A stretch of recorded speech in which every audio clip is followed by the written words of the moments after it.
back, everybody. Give it up for Louis Cato and the Late Show Band. Friends, just want to let everybody know out there is that right now, please, you can go out right now, go onto your computer. You can download Louis's new single right here. It is called Black Man Blues. Yeah. Did you get this? Fantastic. Thank you.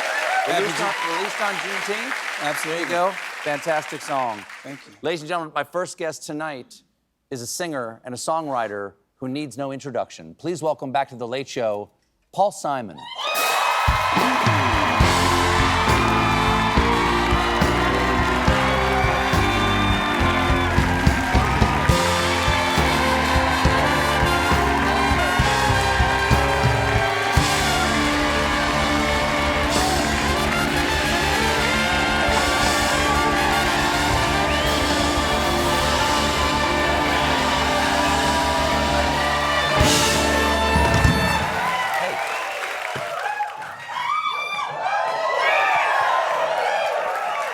Nice to see you again. I always like talking to you. I do too. Yeah, such a pleasure. You're in New York right now, part of your tour, A Quiet Celebration. Yes. I saw you guys last night at the Beacon. It was fantastic. I really enjoyed the first basically half hour of the concert is your album, 7 Psalms, which is absolutely beautiful. Especially seen cohesively together, all as one. It really is. And then, of course, the old hits. You know, everybody loves the old hits. It's the first time you're back on the road since 2018, before COVID, definitely, right? Definitely, yeah. Okay. Well, as we talked about the last time I was on the show, Yeah. I have a hearing loss that occurred in between that tour and now, and I didn't think that it was possible for me to be able to perform again with other musicians because of the hearing loss, but Everything you have to take in and keeping pitch and stuff like that. yeah, it was too much sound for me to be able to comfortably fit my voice in there and feel like I was making music. But working with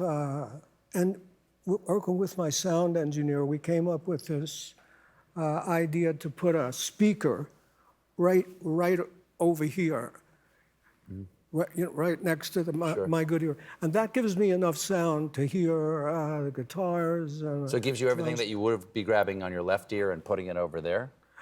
No, I don't think much is coming through on that ear. It's got like 4 or 5%. You know what I mean? The stuff that you would be getting from your left ear is over in your right, like the stuff that the sound over here is to whatever, is being put into that wedge. Yeah, to whatever degree I hear it, it kind of leaks in. But the reason I ask is that I'm deaf in this ear. I know. And I always interview people on the side, and I've got a little wedge down here where your mic is coming through there into my good ear. I know. Here.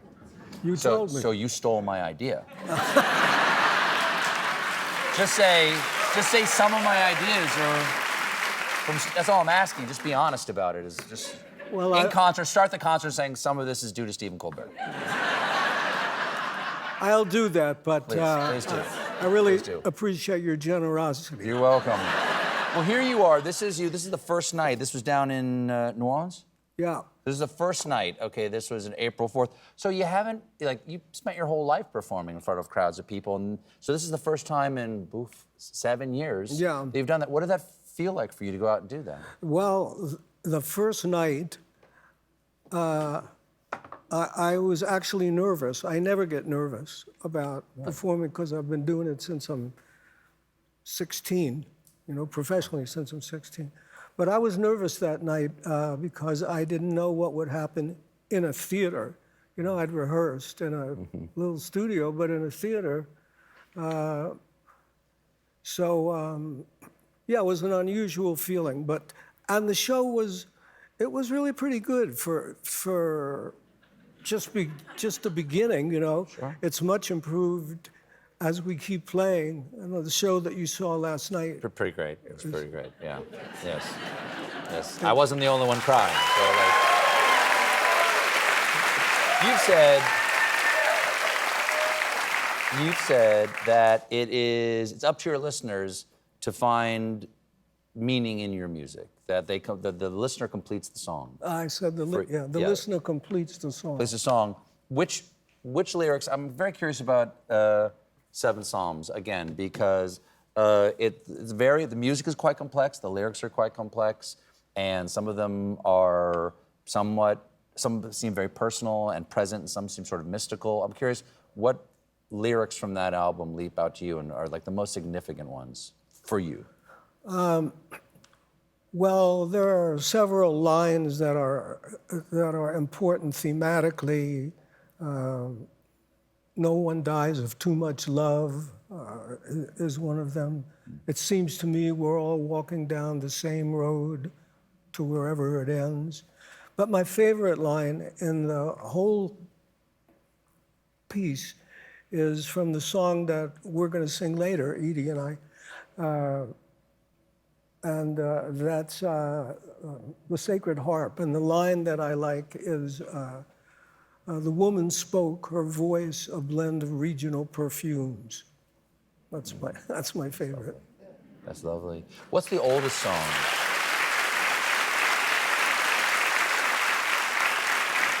I'm curious. This is your newest work, at least that we know of. Have you written other things after this? Yeah, I've written two songs. That's Okay. all. It's much harder to write now. Oh, yeah. Yeah, because I used to write by playing guitar, and the overtones of the guitar would create some kind of space where it allowed my imagination to go wherever it was inclined to go. But now the sound of the guitar it's not the same. I can perform with it, but it's not the same. Has that always been your process? Like you play and then you sort of get moved in the direction by these overtones? Oh, quite often it was until I extended it and said, I don't see why I should be limited by my guitaristic ability. I can work with other musicians and think about storytelling in that context. So there's Mother and Child Reunion is with, well, it was, at that time it was the guys who became Toots and the Maytals, and I did that in Jamaica, and then... Is that marimba? What is that sound? What is that? No, it's not. What's that sound? Oh, that's a guy named Hux Brown. He's playing it. You can probably do it.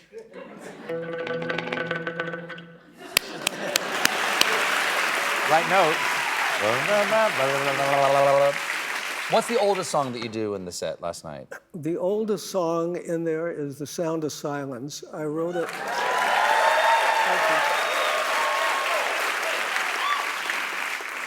I wrote it when I was 22 or 23.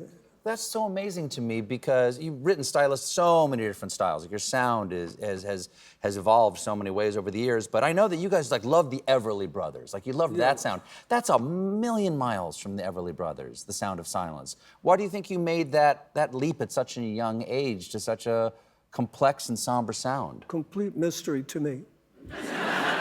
Honestly. When I wrote it, I thought, whoa, that's pretty good. That's better than... It's pretty good. You're right. It's pretty good, Paul. I think if any of my songs have a chance of making it to be 100 years, lasting 100 years, I think it may be that one. Yeah. I saw... Oh, thank you. I was looking on YouTube to hear some Andean flutes, panpipe flutes, for something that I thought about in the show that you saw. And while I was looking through it, there was a performance. It wasn't really a performance. It was a Native American, and he was just by himself, and he was wearing a headdress, and he was playing The Sound of Silence. And I thought, well, wow, I mean, that song, if he's playing it on flute, But I'll tell you an even stranger story about Sound of Silence. Please do, yeah. Many years ago, I took a trip down the Amazon, and we stopped at a little village. Was this when you were working on Rhythm of the Saints? Yeah. Okay. No, it's before Rhythm of the Saints. Okay. It's before, it's like, yeah, maybe in the early 80s or something. And we stopped in this little village. It didn't have any roads. It had, 12 or 14 huts, thatched huts. And we walked around, and in one of the little houses, this girl was playing nylon string guitar and looking at a book. And I said to her, through the translator, I know a South American song that's, I know one from Peru, and I played a little bit of El Condor Pasa, do-dee, do-dee, do-dee, do-dee, do-doo. Yeah. And she said, oh, I know that song. She said, I know an American song. I said, okay, we'll play it. And she played The Sound of Silence. But did she know? We're in the Amazon. So did she know that you had written it? No, of course not. Of course not. Oh. I didn't tell her. I wasn't going to say, yeah, that's one of mine. I was 22. Yeah. I don't know where it comes from. I don't know how to follow up on that story right there.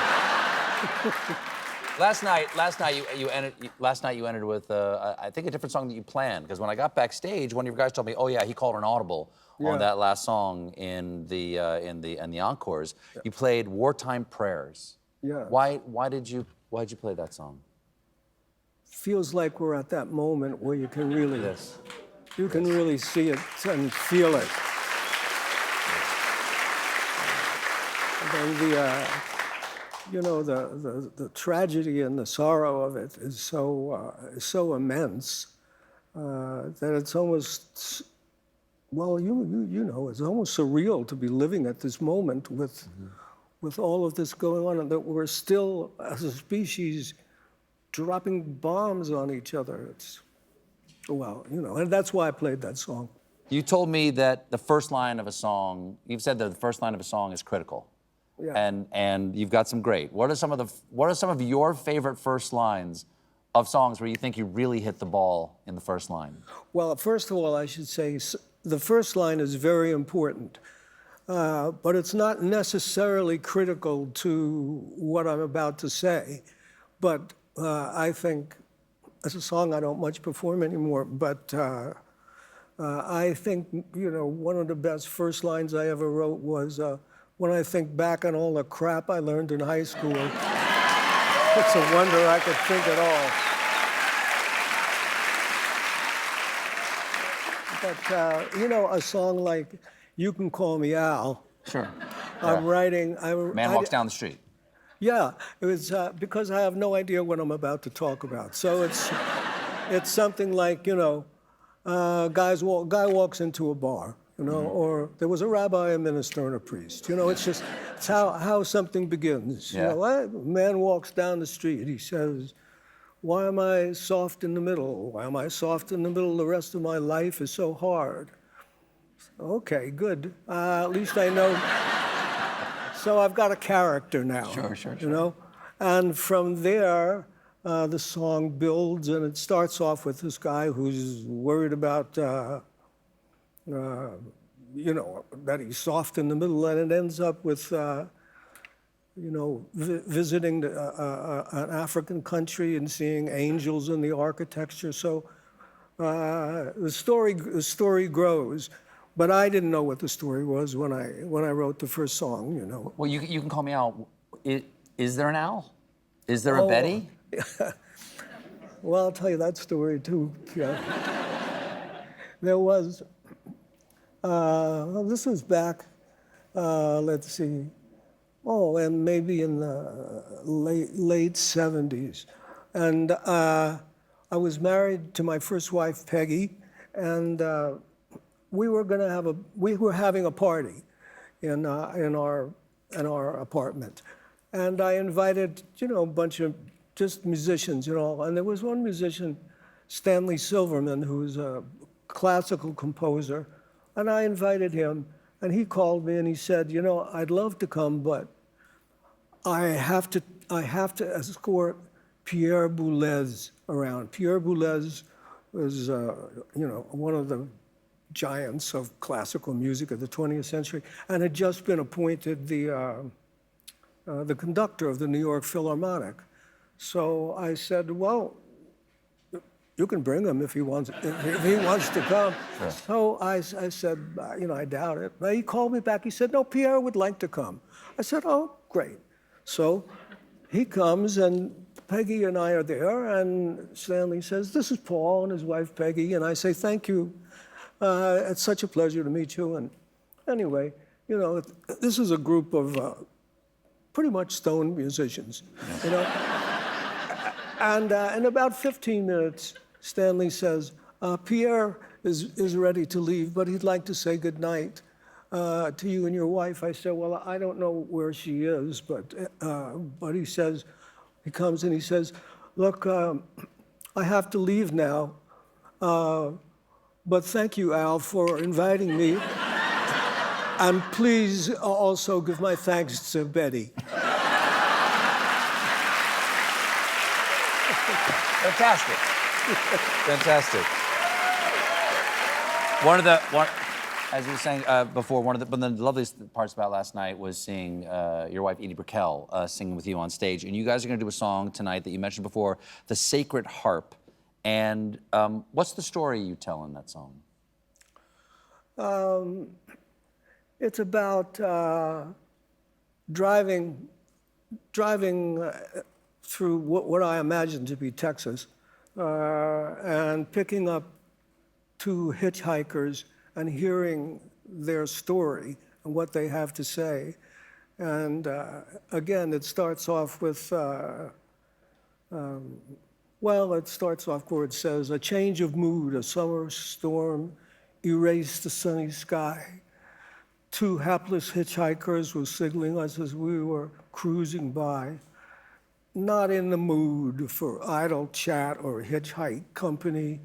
Nevertheless, we took them on as highway courtesy. And then Edie comes and introduces them, and then the people come in and you hear their story. And the story puts everything into some other perspective. It's actually my favorite song on that album. Well, thank you for doing it for us. Oh. And stick around to hear Paul Simon and Edie Brickell perform the Sacred Harp.